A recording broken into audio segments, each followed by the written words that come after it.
Oh, hey everyone, I'm Big John, and welcome to another episode of the Disability Show right here on the Big John Network.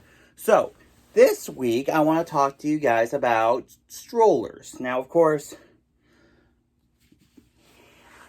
some little ones at Disney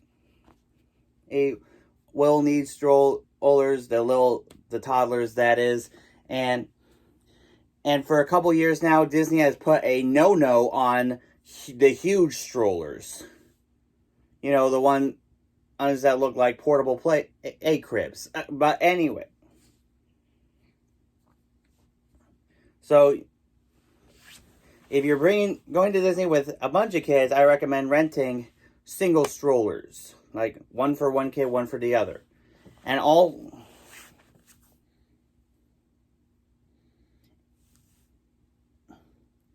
also, make sure you find a good place to park your stroller. And there are a lot of places at the parks that have stroller parking, like at right behind Prince Charming's Regal Carousel, or right behind Aladdin's Magic Carpets. But here's the thing: you gotta put your name on the strollers. So when you get your kid up off the stroller and park it to go on the ride, make sure your name is on the stroller. Because sometimes when you go back to your stroller, it isn't exactly in the same place where you put it. Because sometimes cast members will try to rearrange the strollers to try to keep things straight. But other times, someone might try to take your stroller thinking it's theirs. So make sure you have your name on the stroller so that you don't end up looking for it and that you don't end up with a cranky member of your party. And the kid. I'm just kidding. Anyway. So, that's my tip. As always, let me know in the comments if you have any questions on how to do Disney for people with disabilities. And I'll make sure it gets into a future episode. Now it's time for this week's Top 5. So, normally, we try to keep the Top 5 upbeat. But there have been some pretty disappointing things right now. So this week, my Top 5 disappointments. Number 5, one that really shook all of us this past week. After 15 years, Stacey J. Oswald of Top 7 Must-Sees at Walt Disney World and its successor, Must Do Disney, have ended its run on Resort TV. And it's been replaced with something that looks like came out of a Disney Vacation Planning DVD. Now, I think, and I speak for all of us when I say, Stacey, we miss you. We wish you good luck with your future endeavors, but we hope that Disney comes up with something new with a fresh beat and a fresh new host. I recommend my buddy Cameron at Cameron Matthews Entertainment, but that's just me. I've loved Stacey ever since I first laid eyes on her, and whenever I'm in my hotel room, I always turn on her channel anyway, and you know what I mean. Yeah, so Stacey, if you're out there, if you're watching, we miss you, and we wish you good luck on your future projects. All right, so number 4, something that has been confirmed.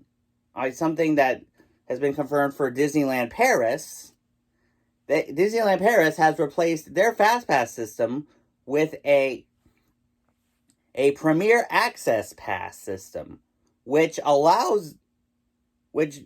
kind of like FastPass, except you have to pay for it.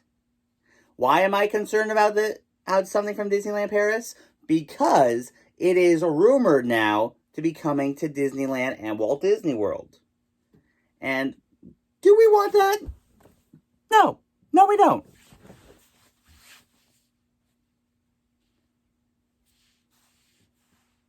So, because if that happens, how will that affect the disability pass?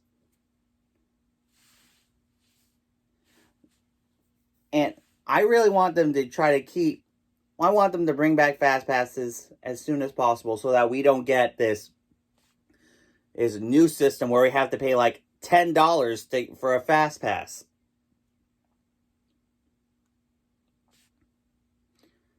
All right, number 3. Why is Typhoon Lagoon still not open? Now, I know this is a huge controversial thing about this, but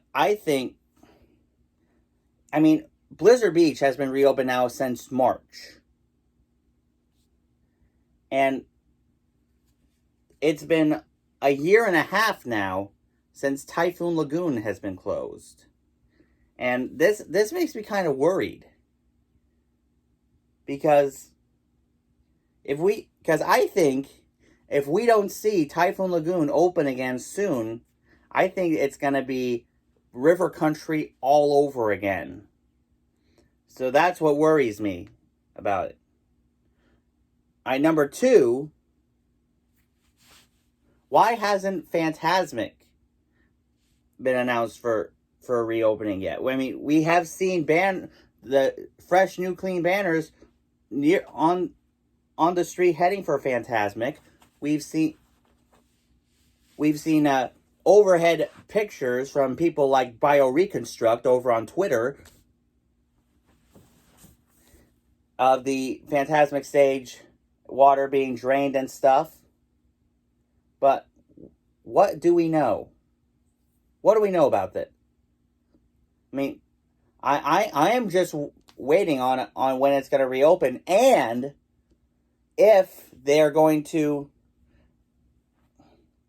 revitalize it, just like what they did at what they did to the original version at Disneyland.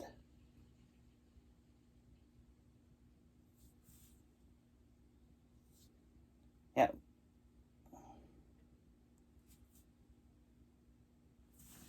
So what is going to happen? I don't know.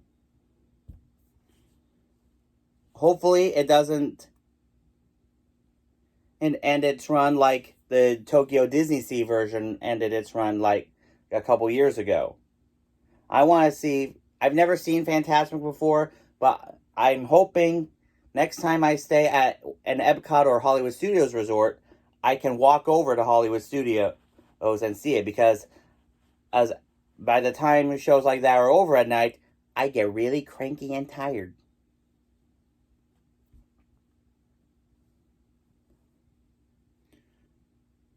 And my number 1 thing, and this is becoming a recurring theme on this show, street entertainment is slowly returning in other parks like California, Tokyo, Paris, Hong Kong, etc., etc. But we're barely seeing any comebacks at Walt Disney World. You know what I'm talking about. I mean, sure, like I said before, citizens of Buena Vista Street are back in California Adventure, but we want to see some of our favorite Florida entertainers come back. And I'm going to keep saying this every week, every time I have the chance until it happens. We want to see we especially want to see the citizens of Hollywood back in Hollywood Studios. We want to see the citizens of Main Street back in the Magic Kingdom. We want to see Hoop-De-Doo back up and running at Fort Wilderness. We want to see the Dapper Dans back in their corner of Main Street, not on top of the train station. And even though that's pretty cool, we want the Janitors back in their part of Future World rather than on the Canada stage. We want the Pandora drummers back in Pandora.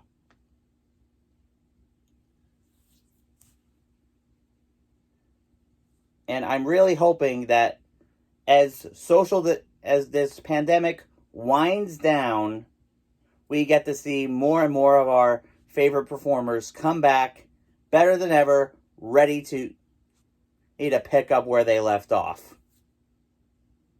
So anyway, that's my top 5. Let me know in the comments what you find very disappointing out of all this.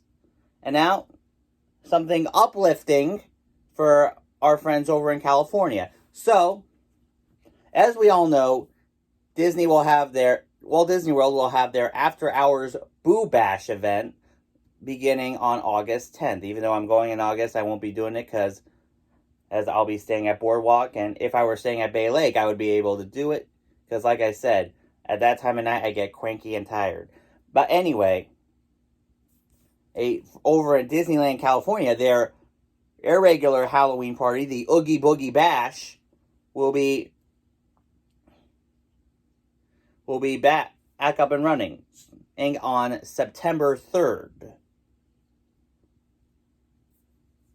So, Disneyland is getting their regular Halloween party back. Meanwhile, we have our we have a slighted down version of Not So Scary. But I think that's good, because if Oogie Boogie Bash becomes a success this year over in California, it will bring hope that Walt Disney World will have their Not So Scary back next year. And fingers crossed, this year we have the triumphant return of Mickey's Very Merry Christmas Party. So, I think this is a test to see how things progress. It's my theory, and I'm sticking to it. So anyway, that's this week's show. As I said, as always, let me know in the comments if you have any questions or any suggestions for future tips, and I will get them in a future episode. And now for this week's shout-outs, make sure you check out my buddy Micah over at World of Micah, where he does amazing vlogs, not only from the parks, but from other areas in Florida as well. Also, check out Ginger over at Just Ginger, where she does a lot of Disney talk, shows off Disney Loungeflies and interviews with other Disney vloggers. Also, make sure you check out my buddy Nate over at Paging Mr. Morrow. He does awesome videos from the parks each and every day. And also make sure you check out my buddy Michael over at Mousepiration. He does an amazing podcast, which if you haven't seen my interview on his podcast 3 months ago, I recommend you going on his channel and finding that interview. It is so awesome. And it was my very first interview about my channel, and his very first interview with someone on his podcast. And as always, for the latest attraction news, make sure you check out my good friends over at Attractions Magazine. And until next time, have a zippity-doo-dah day.